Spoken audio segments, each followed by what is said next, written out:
Okey, Assalamualaikum semua. Okey, hari ni saya berada di Ipoh Sunroof. Jadi hari ni saya akan sharekan sebiji kereta Kenari yang akan pasang sunroof Mini Cooper. Jadi jom.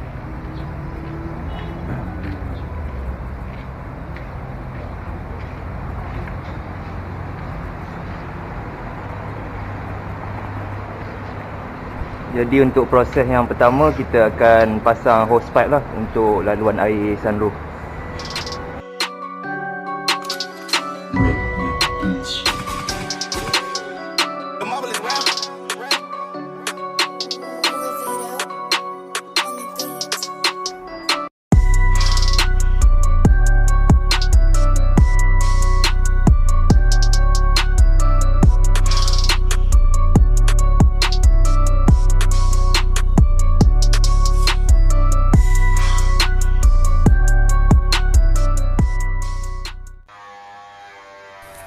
Okey, jadi proses yang seterusnya adalah kita akan memotong bumbung kereta.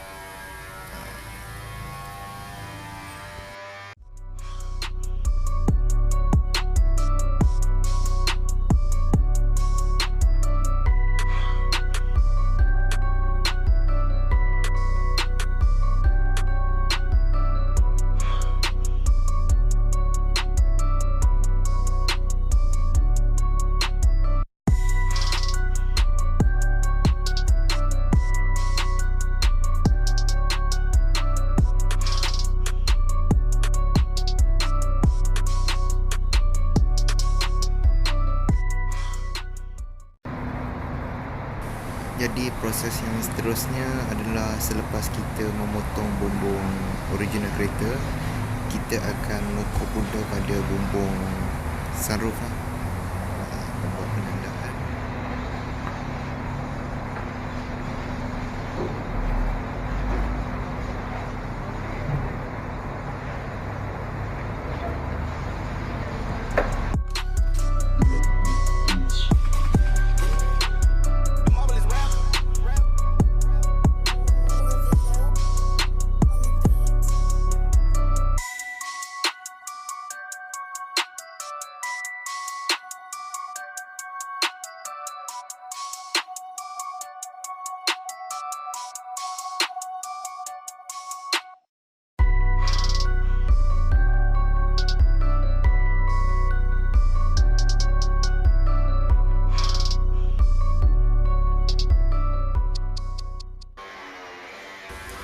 Okey, jadi selepas kita menanda bahagian mana yang hendak dipotong, kita akan mulakan proses memotong bumbung sunroof ni.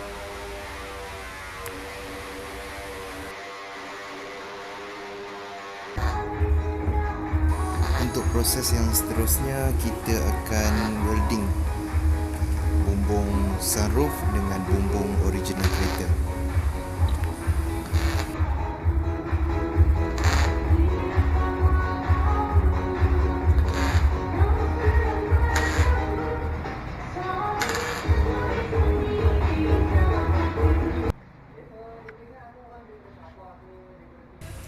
Okey, setelah kita welding, kita akan naikkan sunroof dan kita skru lah.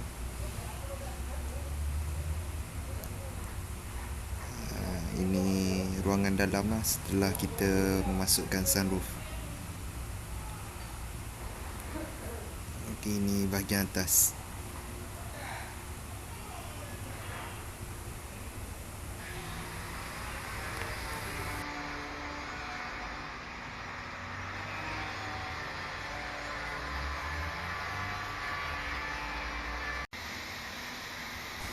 Untuk proses yang terakhir, kita akan membalut shielding. Kita akan kacukan shielding original kereta dengan shielding sunroof. Dan kemudian kita akan balut supaya lebih kemas.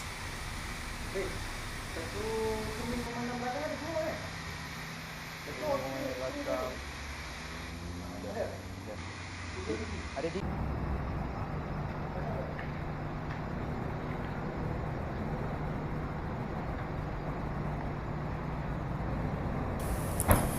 Jadi inilah hasilnya selepas siap kesemuanya.